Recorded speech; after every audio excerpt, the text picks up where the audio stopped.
All right, so welcome back, grade 10s. On Friday, we got started with the first half of lesson 2, Globalization and Identity. And I just wanted to come back to it. Just a little bit of a summary of Friday's class and just a little bit of moving ahead. So on Friday, we learned that globalization is the interconnectedness of mankind. And we talked to some great extent about how we connect, the dimensions of connecting. We talked about economic connecting, talked about political and social connecting. We talked about connecting because we have empathy for humanitarian needs that we might be experiencing. And I was quite pleased by how creative and detailed you were at figuring out why we might connect. After that, we talked about the significance of globalization, and you guys were quite insightful there as well, about how globalization could and does impact our lives.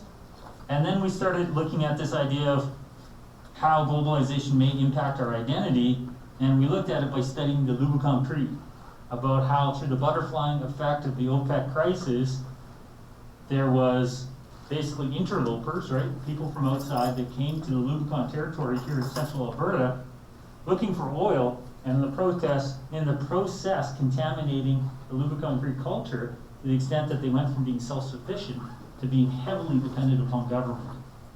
That's globalization, and that was the externality factor. That's what we did on Friday. So any questions about Friday? So grade 10 is one of those years where it's not really about globalization. It's about teaching how to be a student. So in between Friday and today, what I would have recommended would have been to go back over your notes and to say, okay, what is it that I understand? What is it that I don't understand? And then at the beginning of class, ask questions like, Mr. McBride, I don't get the difference between economic and political globalization. Or Mr. McBride, I don't understand why countries wouldn't want to globalize. So it's always good to, between classes, go back and review what we've done. The nice thing about having the digital links is you can go back and review some of the lectures, and you can fast forward to certain points. And you can pause them and rewind them and listen to them again if you need to. So digital instruction has its advantages, because it's not just listening to it live and then it's a one-off, and if you missed it, you missed it, it's gone. So there is an opportunity for you between classes to go back and review. And because we have everything in the one digital textbook, there's an opportunity to also preview where we're headed. And where are we going with this? You can always look ahead. So from lesson 3 today, we'll go into 4, from 4 to 5, it's all laid out, every lesson's there, and there are recorded lectures there as well. So you can also be previewing.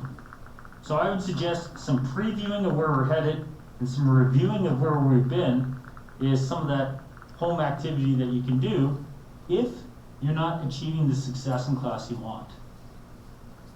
So if you're sitting at like a 92 in class and you're like, dude, my goal was 80, I don't think I need to be doing this preview review stuff. I get it. And I'd be like, you get it. You don't need to do that. But if you're sitting at 58 and your goal was 70, I might say, how often are you reviewing at the end of the day, just to see if it still makes sense? And then questioning the next day and saying, this is the part that doesn't make sense. Because unfortunately, in a class of 35 students, it's going to be easy for me to not address your needs because I'm not going to see them. I'm not going to identify them in time, but you will identify them. So if there's a question you have specifically, then at the beginning of class, it's always going to be a good time to ask. Because we should be reviewing a little bit each day as a group. So those are good things to do. So today, we're going to go back and we're going to review identity. So what are some vocabulary terms you remember from last day that apply to globalization and identity? We can't really shout things out because of the masks and all of that kind of good stuff, but you guys are pretty good at volunteering answers. So just come up with a term. So I'll get us started. Homogenization. So one of the terms that is linking identity to globalization is that some would suggest that as a consequence of globalization, we might see homogenization. We might see that things become very similar. You go to Saudi Arabia and you see IKEA, and you're like, oh, well, that's weird. You know, Saudi Arabia, you think is this exotic, different culture, and the Saudis are, but you see some familiarity, some level of homogenization. Yes, sir? When we also globalize, we also assimilate people. Absolutely. Because we're changing their identity and how they view things to what we view things and how we believe things. Absolutely. So another term applied to globalization and identity is assimilation. So many of these terms are on page 58 of the textbook, and assimilation has some history here in Canada. That with the Indigenous peoples of Canada, the federal government believed that through the Indian Act and through residential schools, they'd be able to assimilate Canada's First Nations. Assimilate meant, in that context, to Europeanize, to make Canada's Indigenous peoples no longer really distinct cultures. Just make them into other versions of the Europeans that pre-existed. So we have homogenization, we have assimilation. Yep.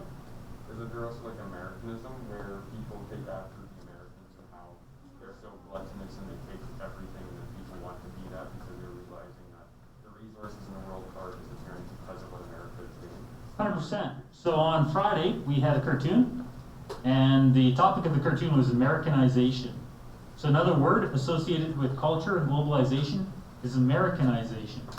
And we can look around our room today, and although Canada, we might argue, is a distinct nation, you can see a lot of symbols of America.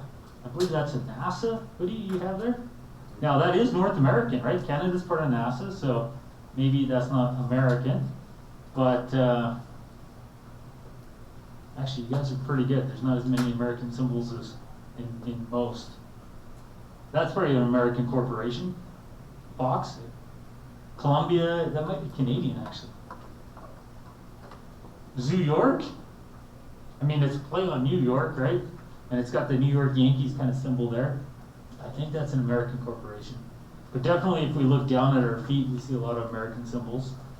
And the Nikes and the Converse and stuff that we wear. But Americanization doesn't have to be just about the brands that or the logos that have branded us. It can be about our values, about the way we want to live our life. Americanization is definitely a good one. Homogenization, assimilation.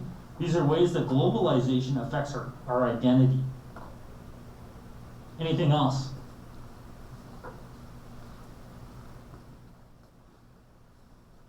Yes, sir.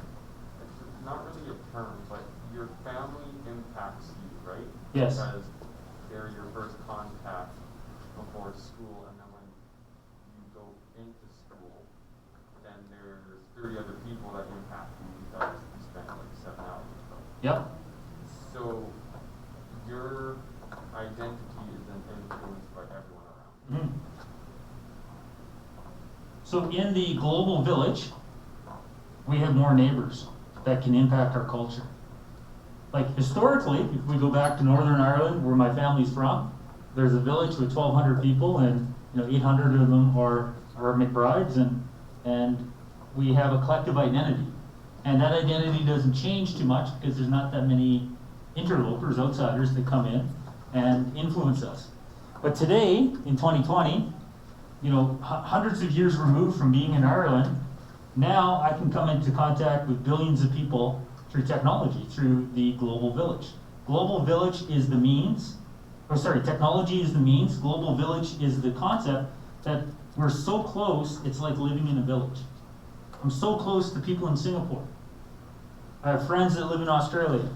It's like they live next door to me. I can contact them right now if I needed to. So because of globalization, the number of influences on us has grown. So you could argue that might actually lead to not homogenization. Because now instead of just having 30 influences, you now have billions. So globalization might actually not homogenize the planet, we might actually see more diversity. Because Ross McBride, through globalization, can revitalize his culture.